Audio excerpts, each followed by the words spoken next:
Kasus yang sangat memilukan.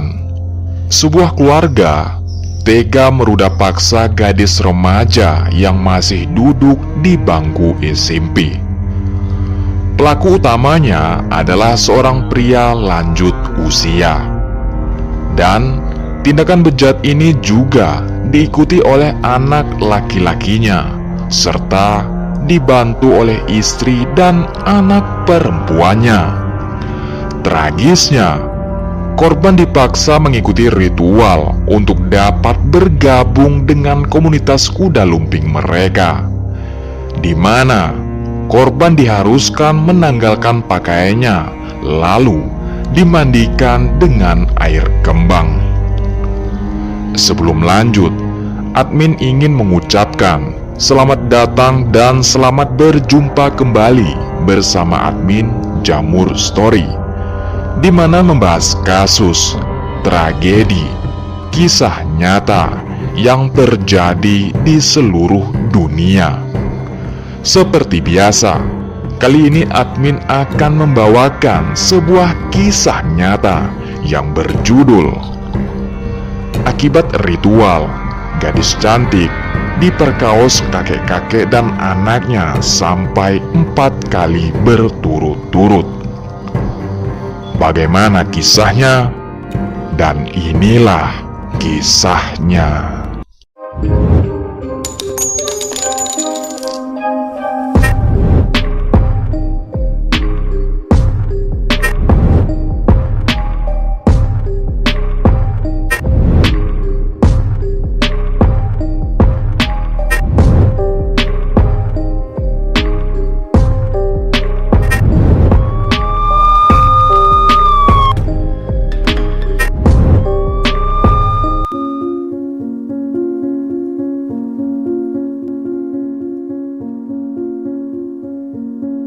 Kisah nyata kali ini terjadi di Desa Sumberkarya, Musirawas, Sumatera Selatan pada tahun 2023 lalu.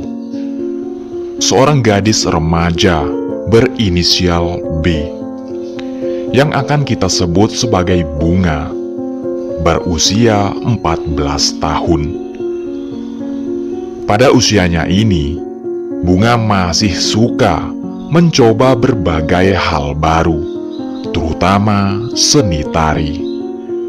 Bunga memiliki seorang saudara kandung, tetapi kami tidak mendapatkan identitas lebih jauh mengenai sang adik. Bunga dikenal sebagai anak yang pemalu dan memiliki minat besar terhadap seni, terutama seni tari. Di daerah tempat tinggal Bunga, tari kuda lumping sangatlah populer. Dan terdapat sebuah sanggar kuda lumping yang telah berdiri sejak tahun 2016 lalu. Sanggar ini dimiliki oleh Tumin, seorang pria berusia 67 tahun.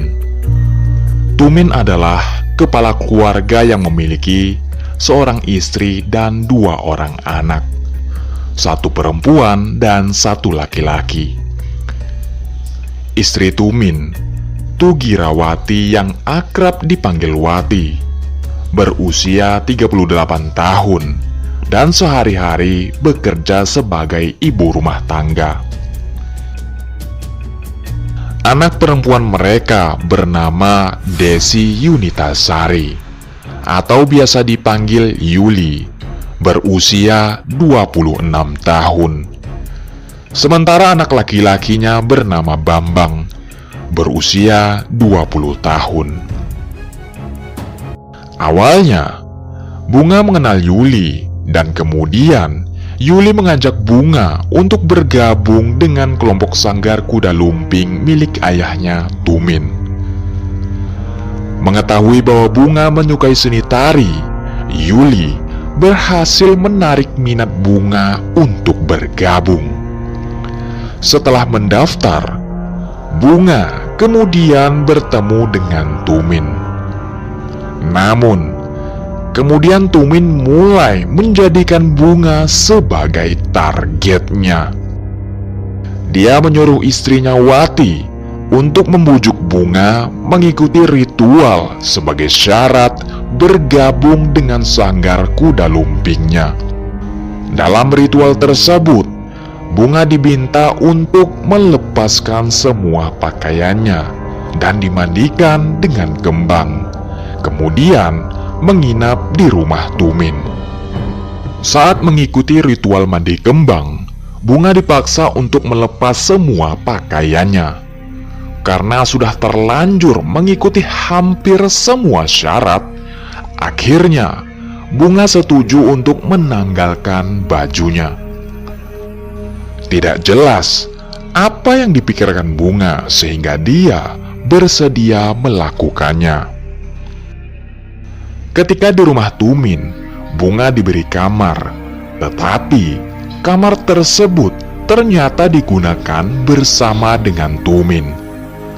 Benar saja, setelah tengah malam, Tumin masuk ke kamar tidur Bunga dan langsung menindih tubuhnya.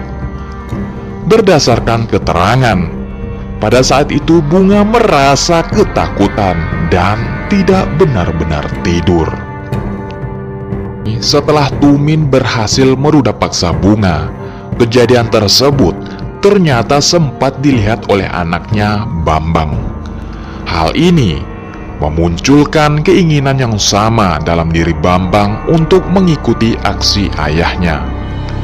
Keesokan harinya, giliran Bambang yang merudak paksa Bunga. Setelah melampiaskan nafsunya, Bambang segera meninggalkan tempat Bunga tidur. Bunga merasa sangat tertekan karena diancam oleh Tumin. Ternyata kejadian itu direkam dan Tumin mengancam akan menyebarkan video tersebut jika Bunga menolak melayani nafsunya.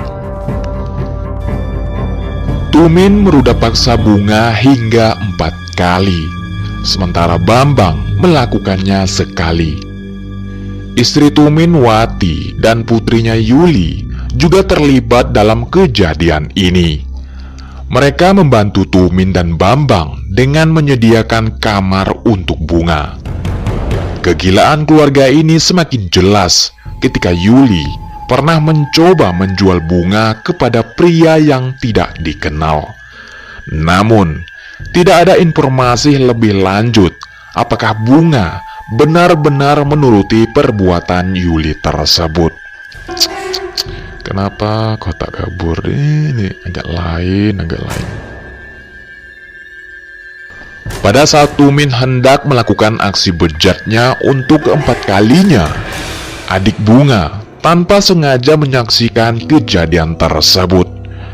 Dengan perasaan cemas, adik Bunga segera melaporkan apa yang dilihatnya kepada ibu mereka. Ibu Bunga merasa putus asa mencari jalan keluar, hingga akhirnya memutuskan untuk melaporkan kejadian ini kepada aparat desa. Tak menemukan solusi lain, pihak keluarga Bunga memilih menempuh jalur hukum. Menerima laporan dari keluarga Bunga, pihak kepolisian bergerak cepat untuk menindaklanjuti kasus ini. Tumin dan Bambang ditangkap tanpa perlawanan. Aparat hukum tak habis pikir menyaksikan satu keluarga bisa terlibat dalam tindakan serendah itu. Apalagi ketika para perempuan di keluarga tersebut, Wati dan Yuli, justru berperan aktif dalam mendukung aksi tak senonoh ini. Tragisnya, semua perbuatan keji itu dilakukan demi kepentingan sanggar kuda lumping mereka, dengan harapan menarik lebih banyak pelanggan tanpa memperdulikan kehormatan dan harga diri orang lain. Akibat perbuatan mereka, Tumin dan Bambang dijerat dengan pasal 332 KUHP yang membawa ancaman hukuman penjara minimal 5 tahun dan maksimal 15 tahun. Sementara itu, Wati dan Yuli dikenakan pasal 56 KUHP dengan ancaman hukuman penjara minimal 5 tahun dan maksimal 15 tahun, serta denda sebesar 5 miliar rupiah. Setelah kejadian ini, Bunga tentunya mengalami depresi berat dan tekanan emosional yang mendalam. Menurut informasi terbaru, Tumin ditemukan meninggal di dalam penjara akibat serangan asma. Namun, banyak yang menduga bahwa serangan asma tersebut mungkin dipicu oleh bogem dari narapidana senior yang merasa marah dan muak terhadap perbuatan keji Tumin. Pukulan-pukulan tersebut mungkin sebagai bentuk balasan atas tindakan bejatnya. Nah guys, bagaimana? Puas nggak kalian? Harusnya tua ya guys ya. Harusnya ibadah, bukan malah aksi gitu. Aduh, kacau. Kisah ini mengajarkan kita bahwa tindakan keji Tumin tersebut sangat salah dan tidak bisa diterima. Tindakan Tumin yang merudak paksa dan memanfaatkan posisinya untuk melakukan tindakan tidak senonoh adalah contoh nyata dari penyalahgunaan kekuasaan dan kekejaman yang harus dihukum setimpal. Dan untuk korban, semoga mendapat kekuatan dan dukungan yang diperlukan untuk cepat pulih dari trauma yang dialami. Oke guys, cukup sekian video saya bawakan. Gimana guys kasusnya? Seru nggak? Sampai ketemu lagi di video-video selanjutnya. Bye-bye.